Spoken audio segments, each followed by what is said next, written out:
Students, हम लोग पढ़ रहे थे पर्यावरणीय समस्याएं व समाधान, जिसमें हम लोग कल पढ़ चुके थे कि पर्यावरण क्या है और पर्यावरण की समस्याएं क्या है और उसके किस प्रकार से समाधान ढूंढे जा सकते हैं। तो कल से जो हमने शुरुआत की थी उसको थोड़ा सा वापस से रिवाइज कर लेते हैं कि पर्यावरण दो शब्दों से मिलकर बना है, परि प्लस आवरण। परि का अर्थ होता है बाहरी या ऊपरी और आवरण का अर्थ होता है एक ऐसा ऊपरी आवरण जो हमको चारों तरफ हमारे बनाया गया है प्रकृति की तरफ से। तो इस पर्यावरण ने जो हमको पारिस्थितिकी या हैबिटल दिया है, वह पारिस्थितिकी या हैबिटल क्या है ये भी हम लोग कल पढ़ चुके थे कि जीव जिस भी दशा में रहता है, जहाँ पर उसकी मुख्य आवश्यकताओं की पूर्ति होती रहती है। मुख्य आवश्यकताएं उसकी भोजन है, उसका आवास है, उसका ग्रोथ है और उसका हर तरह से उसका संरक्षण है। ये सारी व्यवस्थाएं पारिस्थितिकी या हैबिटल के अंतर्गत आती है। तो जीव इस दशा में अपने आप को सर्वाधिक सुरक्षित और सर्वाधिक प्रगति की ओर बढ़ने वाला महसूस करता है, उसी को हम हैबिटल के नाम से जानते हैं। तो कल हमने पारिस्थितिकी पढ़ लिया और ये पर्यावरण पढ़ लिया। उसके बाद में हमने पढ़ा था इसकी प्रमुख समस्या क्या है। प्रमुख समस्या है प्रदूषण। प्रदूषण के हमने प्रकार पढ़े थे। पहला था वायु प्रदूषण, दूसरा था जल प्रदूषण, तीसरा ध्वनि प्रदूषण और चौथा था भूमि प्रदूषण। तो ये जो प्रदूषण है चारों प्रकार के, ये किस प्रकार से मानव को और अन्य जीव जंतुओं को प्रभावित कर रहे हैं, ये हम लोग पढ़ रहे थे। तो कल वायु प्रदूषण हम लोग पूरा पढ़ चुके थे कि किस प्रकार से दूषित वायु व्यक्तियों में अस्थमा को बढ़ा रही है या किसी भी प्रकार की श्वास की समस्याओं को बढ़ा रही है। तो वायु प्रदूषण कल हम लोग पढ़ चुके थे, उसकी समस्या और समाधान भी हम कल पढ़ चुके थे। आज हम फोकस करेंगे जल प्रदूषण को और ध्वनि प्रदूषण को। तो पहले हम शुरू करते हैं जल प्रदूषण। तो जल प्रदूषण के बारे में ज्ञात है कि हम सबकी मुख्य आवश्यकताओं में से प्रमुख है जल। जल ही जीवन है, ऐसे बहुत सारे स्लोगन आप लोगों ने सुने होंगे और ये स्लोगन ही हमें बताते हैं कि जिस प्रकार से मानव का शरीर जो है मुख्य रूप से पानी से बना हुआ है, 70% पानी है हमारी बॉडी में, तो वह जल कितना आवश्यक है हमारे लिए। और इस आवश्यकता की पूर्ति यदि समय पर और सही ढंग से ना हो तो हमारा जो शरीर है वो कितना अंदर से दूषित हो जाता है, कितना परेशान होता है, उसकी कल्पना हम नहीं कर सकते। तो धीरे धीरे हम इस जल प्रदूषण से इतने ज़्यादा प्रभावित हो चुके हैं और मानव अपनी वैज्ञानिक प्रगति और अपनी सामाजिक और भौतिक प्रगति के लिए किस प्रकार से जल का दोहन कर रहा है, किस प्रकार से जल को प्रदूषित कर रहा है और जिसकी वजह से कितनी सारी समस्याएं लगातार बनी हुई हैं, उन सभी के बारे में आज हम पढ़ेंगे। तो क्या होता है जल प्रदूषण और क्या है इसकी समस्या, इसे अब हम जानेंगे। जल भौतिक, रासायनिक और विशेषताओं में होने वाले अवांछनीय परिवर्तनों से मानव और जीवों पर बुरा प्रभाव डाल रहा है। इसका कारण जल प्रदूषण है। इसने जल की गुणवत्ता में लगातार कमी आ रही है और प्रदूषित जल से विषाक्त पदार्थों की उत्पत्ति हो रही है और इन विषाक्त पदार्थों की उत्पत्ति से कई जीवाणु और विषाणुओं में भी लगातार वृद्धि हो रही है, जिससे जलीय जीवों की मृत्यु व मनुष्य में हैजा, पीलिया व अन्य कई प्रकार के पेट के रोग बढ़ रहे हैं। आज लगभग मानव जनसंख्या में 2/3 लोग अक्सर बीमार रहते हैं।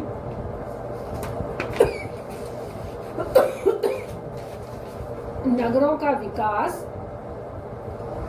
का विकास इतना अधिक दूषित हो चुका है कि अब तेलीय पदार्थों और रासायनिक पदार्थों की तीव्र वृद्धि ने इन नदियों को और भी अधिक गंदा कर दिया है। आज नदियों ने अपने आप को इतना गंदा महसूस किया है कि एक अनुमान लगाया जा सकता है कि नदियों, झीलों और प्रांतों में जो दूषित जल चारों तरफ से फैल रहा है, प्रभावित हो रहा है, जिससे नदियों और झीलों का प्रतिदिन जल प्रदूषण उच्चतम स्तर पर पहुंच गया है। नदियों का बहाव क्षेत्र लंबा होने के कारण कई प्रकार की जातियां व प्रजातियां नदियों का जल पीने व सिंचाई के काम लेती हैं, लेकिन इस प्रकार के दूषित जल से कई प्रकार के जीव जंतुओं को ये नदी का जल अब आश्रय देने लगा है, जिससे फसलों में और पीने योग्य पानी में कहीं ना कहीं इतनी अधिक प्रदूषण का जो क्षमता है बढ़ती जा रही है और मनुष्य लगातार बीमार होते चले जा रहे हैं। यूएनओ की एक ताजा रिपोर्ट के अनुसार शुद्ध पानी के अभाव में 2300 लोग प्रतिदिन मर रहे हैं तथा पिछले 30-40 वर्षों में समुद्री जीव भी कम हो गए हैं। कल कारखानों से निकलने वाला अपशिष्ट पदार्थ नदी नालों में लगातार गिराए जाते हैं और ये सब धीरे धीरे समुद्र तक पहुंच जाते हैं। प्रदूषित जल से जब सिंचाई की जाती है तो फल और सब्जियां व खाद्यान्नों की गुणवत्ता भी लगातार कम होती चली जाती है और इन खाद्यान्नों का स्वाद भी निरंतर कम होता चला जाता है। लगातार इनके प्रयोग से कई प्रकार की बीमारियां और उम्र से पहले ही बाल गिरना या पेट का कहीं ना कहीं नुकसान हो रहा है और उसके साथ ही उम्र का भी जल्दी ही उम्र से पहले ही आजकल के बच्चे बूढ़े होने लगे हैं। तो ये जल प्रदूषण के कारण जो निरंतर समस्याएं बढ़ती जा रही है कि किस प्रकार से नदी और नालों में लगातार जो कारखानों से निकलने वाला अपशिष्ट है वो लगातार गिराया जा रहा है और उन अपशिष्टों के कारण जल तो दूषित होता ही है, उसके साथ ही साथ जल में रहने वाले जीव जंतु भी लगातार अब विलुप्त होने की कगार पर आ चुके हैं। जब नदियों का पीने योग्य पानी इतना अधिक दूषित हो जाता है तो उससे मानव जीवन पर तो प्रभाव पड़ता ही है। अधिकांश लोग लगातार प्रांतों में या कस्बों में या सिटीज में जहाँ भी देखें हम कहीं ना कहीं इसका प्रभाव उन सब पर पड़ रहा है, क्योंकि मृत्यु दर जो है वो भी अब लगातार बढ़ रही है और कई बार ऐसे आंकड़े सामने आते हैं जिसमें दूषित जल का एक बड़ा भाग सामने आता है कि प्रदूषित जल के कारण इतने लोगों की मृत्यु हो गई। यूएनओ की ताजा रिपोर्ट से 30-40 वर्षों में लगातार 2300 व्यक्ति लगातार दूषित जल के कारण मर रहे हैं। क्या ये उचित है? क्या हम अपनी भविष्य की जो संतानें हैं उनको ऐसा भविष्य देने जा रहे हैं? तो हमें समझना होगा, हमें संभलना होगा और इस जल को दूषित होने से रोकना होगा। तो ये जो बीमारियां लगातार बढ़ती जा रही है, उम्र से पहले बच्चे बूढ़े होते चले जा रहे हैं या उनकी कार्य क्षमता में कहीं ना कहीं कमी आ रही है, तो इसका बहुत बड़ा कारण क्या है?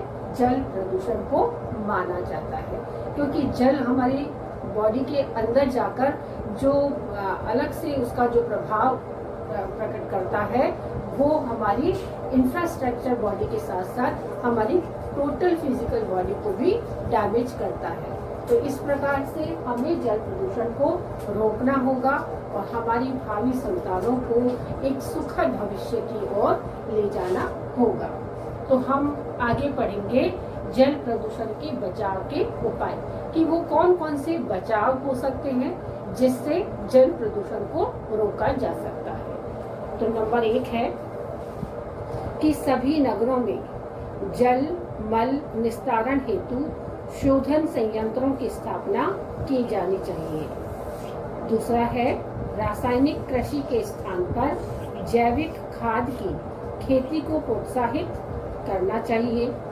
नंबर 3, औद्योगिक अपशिष्ट मुक्त जल को उपचारित कर पुनः उपयोग में लाने योग्य बनाना चाहिए।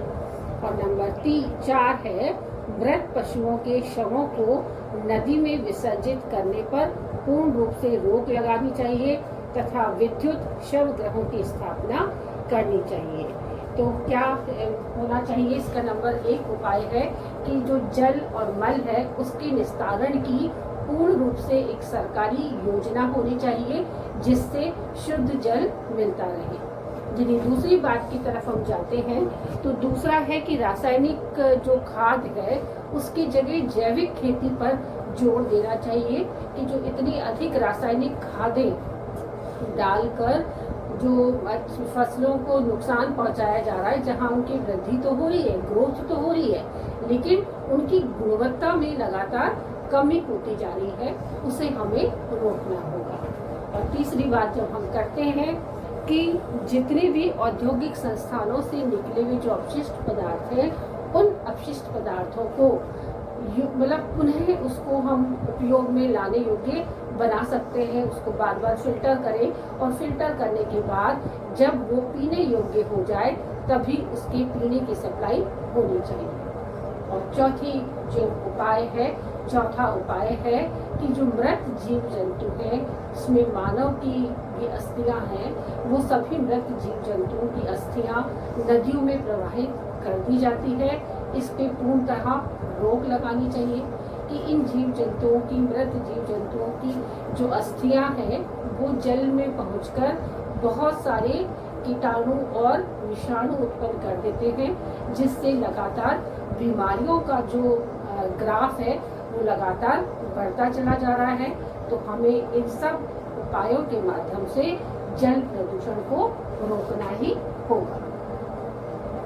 अगला पॉइंट है ध्वनि प्रदूषण। कि क्या है ध्वनि प्रदूषण?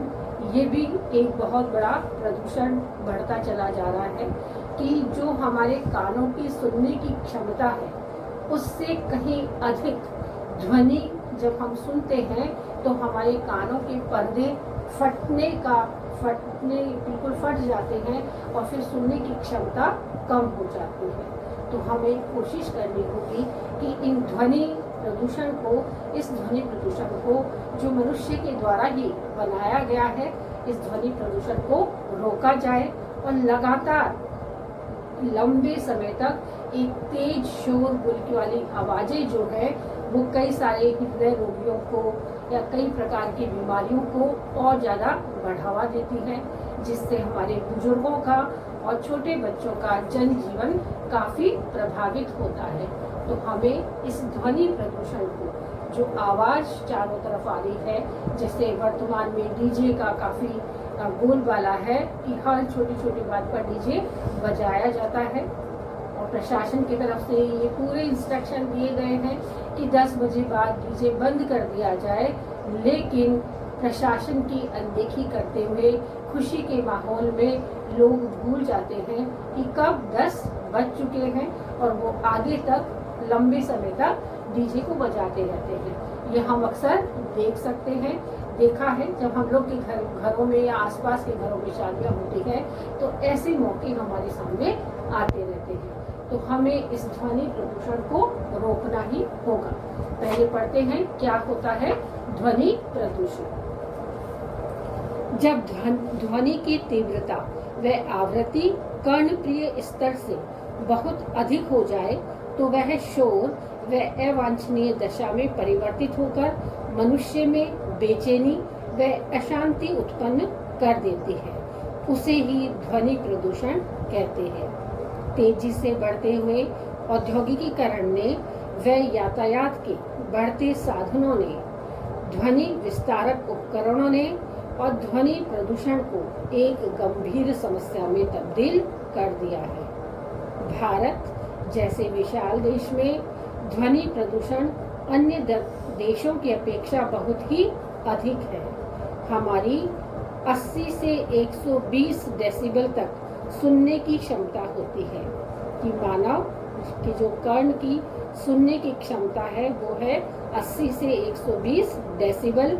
और इस क्षमता से अधिक यदि हम ध्वनि सुनते हैं, लगातार सुनते हैं, इसके लगातार अधिक प्रयोग से प्रदूषण की श्रेणी में ये आ जाता है, जिसके कारण हृदय रोगियों, प्रसूताओं यानी गर्भवती महिलाओं को बहुत अधिक परेशानी का सामना करना पड़ता है।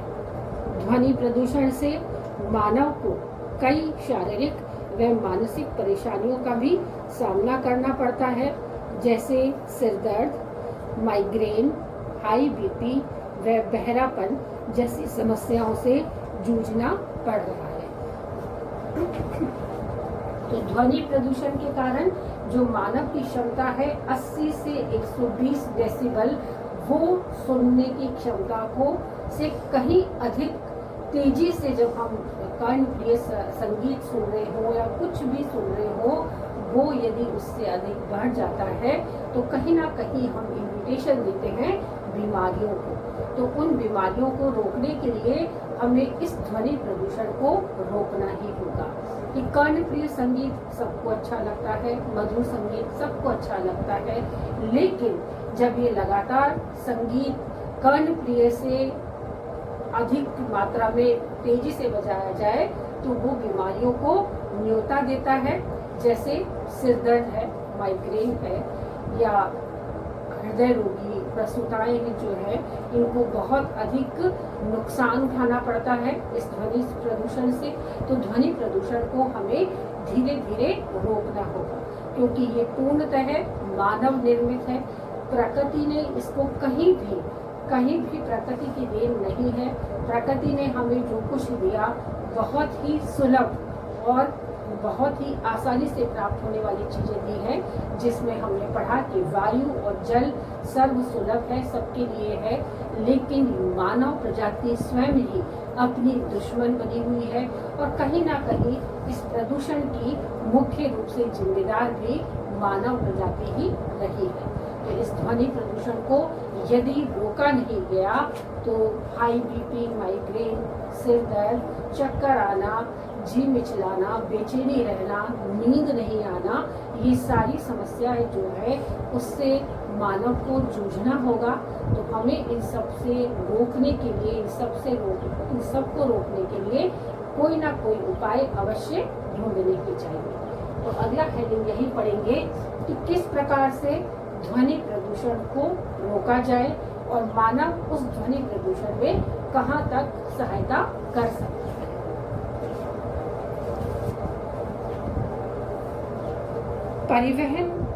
परिवहन के साधनों का सावधानी पूर्वक प्रयोग किया जाए तथा इसकी न्यूनतम आवाज को ही प्रयोग में लाया जाए। दूसरा, लाउड स्पीकर उपयोग की समय अवधि को निश्चित कर दिया जाए व उद्योगों से निकलने वाली ध्वनि को रोकने के लिए यथासंभव प्रयास किए जाएं। वायुयानों तथा जेट विमानों में भी काफ़ी अंतर रखा जाए तथा उनकी आवाज़ कम हो सके, ऐसी नई तकनीकों का प्रयोग किया जाना चाहिए।